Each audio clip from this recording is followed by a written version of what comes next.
बहुत साल पहले तक फिल्मों की शूटिंग खास मुंबई में हुआ करती थी। गोरेगांव की फिल्म सिटी का नाम सबको पता है, लेकिन जब टीवी धारावाहिकों और ओटीटी का दौर आया तो इनकी शूटिंग वसई से सटे नायगांव में होने लगी। इसलिए टीवी ओटीटी से जुड़े ज्यादातर लोग इस इलाके में रहने लगे। यहां किराया भी कम है, घर और शूटिंग स्टूडियो तक जाने की बहुत दूरी भी नहीं।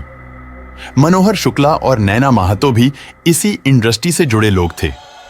कुछ दिनों पहले वसई पुलिस ने मनोहर को नैना के मर्डर में गिरफ्तार किया है। मनोहर के साथ उसकी पत्नी पूर्णिमा भी पकड़ी गई।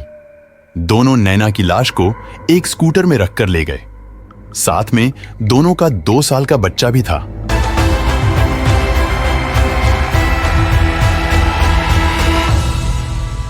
नमस्कार दोस्तों, स्वागत है आपका हमारे इस चैनल पर, जहां हम खुलासा करते हैं सच्ची घटना पर आधारित क्राइम स्टोरीज के बारे में, जिसका उद्देश्य है आपको सतर्क और सावधान करना है। यदि आपको यह वीडियो पसंद आया हो तो वीडियो को लाइक करें और चैनल को सब्सक्राइब करना ना भूलें। नैना अपने भाई और बहन के साथ साल 2016 में काम की तलाश में नेपाल से मुंबई आई थी।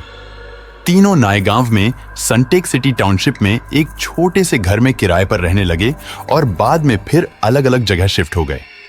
नैना को साल 2016 में ही टीवी इंडस्ट्री में हेयर स्टाइलिस्ट की नौकरी मिल गई। मनोहर शुक्ला पहले से इस इंडस्ट्री में कॉस्ट्यूम फिटिंग का काम करता था और नायगांव से सटे वसई की एवरशाइन सिटी में रहता था। नायगांव के एक टीवी धारावाहिक सेट पर साल 2016 में दोनों की मुलाकात हुई, जो धीरे धीरे प्यार में बदल गई। दोनों ने एक दूसरे से शारीरिक संबंध भी बनाने शुरू कर दिए।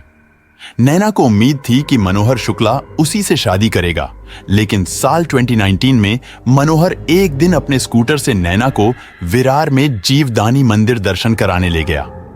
वहां से लौटते वक्त उसने नैना को बताया कि वह उससे नहीं बल्कि किसी और से शादी करने वाला है। उसकी सगाई भी हो गई है। इस पर दोनों के बीच झगड़ा हुआ। नैना का आरोप था कि मनोहर ने उसके साथ मारपीट की, इसलिए उसने विरार पुलिस में उसके खिलाफ आईपीसी के सेक्शन 324 के तहत एफआईआर दर्ज कराई। मनोहर का इस पर कोई असर नहीं पड़ा। उसने कुछ महीने बाद पूर्णिमा नाम की लड़की से शादी कर ली। नैना इस सूचना के बाद इतनी आग बबूला हो गई कि उसने उसके खिलाफ रेप का केस दर्ज करा दिया। मनोहर गिरफ्तार हुआ। करीब 1 महीने जेल में रहने के बाद उसे जमानत मिली। मनोहर ने इसके बाद नैना से कई बार संपर्क किया। उससे उसके खिलाफ केस वापस लेने का अनुरोध किया। वह एक बार अपनी बाइक पर नैना और अपनी पत्नी पूर्णिमा को लेकर वसई में ही तुंगारेश्वर गया और फिर पत्नी के जरिए भी नैना पर इस बात का दबाव डलवाया कि वह मुकदमा वापस ले ले। लेकिन नैना किसी भी कीमत पर झुकने को तैयार नहीं हुई। वह बार बार कह रही थी कि मनोहर उससे शादी करे और पूर्णिमा से तलाक ले। हालांकि इस दौरान मनोहर और पूर्णिमा को एक बच्चा भी हो चुका था।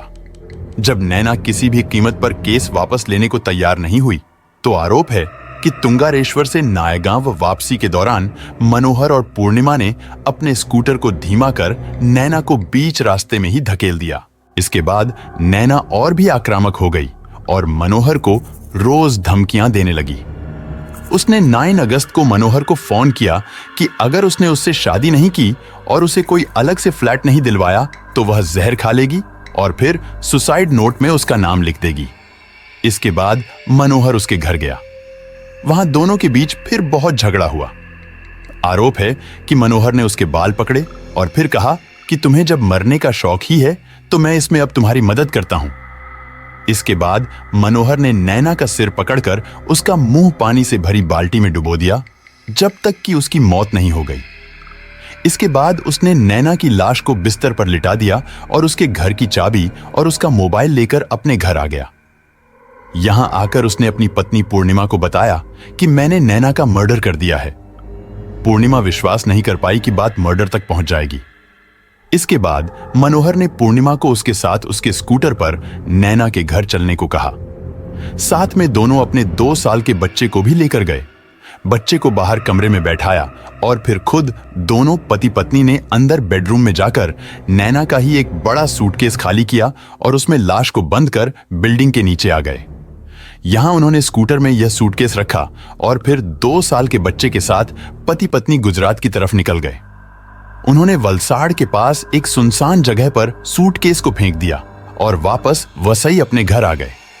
नैना की बहन जया भी टीवी इंडस्ट्री में मेकअप आर्टिस्ट है। अगस्त में वह किसी शूटिंग के सिलसिले में लोनावाला गई हुई थी। 14 अगस्त को जया के पास उसकी एक फ्रेंड का फोन आया। उसने कहा, मेरे पास नैना के लिए आउटडोर शूटिंग का अच्छा काम है। मैं उसे फोन कर रही हूं, लेकिन वह कॉल नहीं पिक कर रही। मैं उसके घर गई तो बाहर से ताला लगा हुआ है। जया ने भी इसके बाद नैना को कई कॉल्स किए, लेकिन मोबाइल नंबर बंद ही मिला। इसके बाद जया ने पुलिस में मिसिंग की शिकायत दर्ज की। पुलिस ने शुरुआत में इस केस को गंभीरता से नहीं लिया। वह मानकर चल रही थी कि नैना टीवी इंडस्ट्री से जुड़ी है, इसलिए वह वाकई काम के सिलसिले में बाहर गई होगी। लेकिन जब नैना की बहन जया पुलिस से बार बार अनुरोध करती रही कि उसे किसी अनहोनी का अंदेशा है, तब पुलिस ने नैना के मोबाइल का CDR निकाला। पता चला कि नैना का मोबाइल 9 अगस्त से बंद है, लेकिन मोबाइल बंद होने से ठीक पहले नैना और मनोहर के बीच बातचीत की काफी डिटेल है। इसके बाद पुलिस की एक टीम ने मनोहर से पूछताछ का फैसला किया, जबकि दूसरी टीम उस बिल्डिंग में गई जहां नैना रहती थी। पुलिस ने बताया कि वह कुछ समय बाद वापस अपनी एक ट्रॉली बैग लिए नैना के फ्लैट में आया। इस दौरान पत्नी पूर्णिमा 2 साल की बच्ची लिए मनोहर के साथ मौजूद थी। दोनों बिल्डिंग की लिफ्ट में CCTV में रिकॉर्ड भी हुए थे। हमारे पास कुछ वीडियो क्लिप है जिसमें आप देख सकते हैं।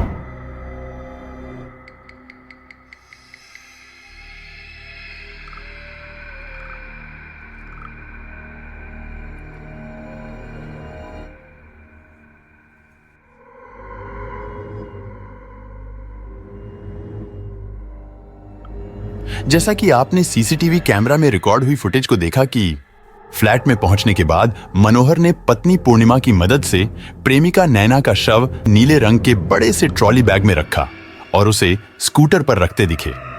इसके बाद दोनों नायगांव से 150 किमी दूर गुजरात के वलसाड़ पहुंचे।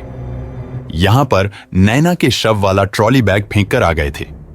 पुलिस ने बताया कि आरोपी के बताने के बाद गुजरात के वलसाड़ पुलिस से संपर्क किया गया था। पुलिस ने लावारिश लाश मिलने की बात कही थी।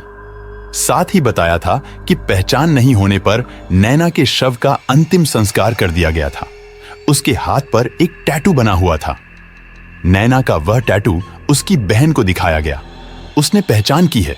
पुलिस का कहना है कि DNA टेस्ट भी कराया जाएगा। इसके वह शव नैना का ही है, इसकी पुष्टि की जा सकेगी। पुलिस का कहना है कि दोनों आरोपियों को गिरफ्तार कर लिया गया है। उन पर केस संबंधी विभिन्न धाराओं में मामला दर्ज कर लिया गया है। नैना के शव को ठिकाने लगाने के दौरान 2 साल की बच्ची भी मनोहर और पूर्णिमा के साथ थी। इस मामले में मनोहर के भाई की मिली भगत भी सामने आ रही है। मामले की जांच की जा रही है। पुलिस लगभग 1 महीने बाद जोड़े को गिरफ्तार करने में कामयाब रही। वलसाड़ में पुलिस ने पहले ही नैना के शव का अंतिम संस्कार कर दिया, क्योंकि उन्हें कोई रिश्तेदार नहीं मिला। यह जोड़ा फिलहाल पुलिस हिरासत में है। मनोहर के भाई पर भी अपराध में शामिल होने का संदेह है। आपकी क्या राय है मनोहर जैसे लोगों के बारे में? हमें कमेंट करके जरूर बताएं। वीडियो पसंद आया हो तो लाइक करें, चैनल को सब्सक्राइब और दोस्तों के साथ शेयर करें। मिलते हैं अगली वीडियो में, तब तक के लिए नमस्कार।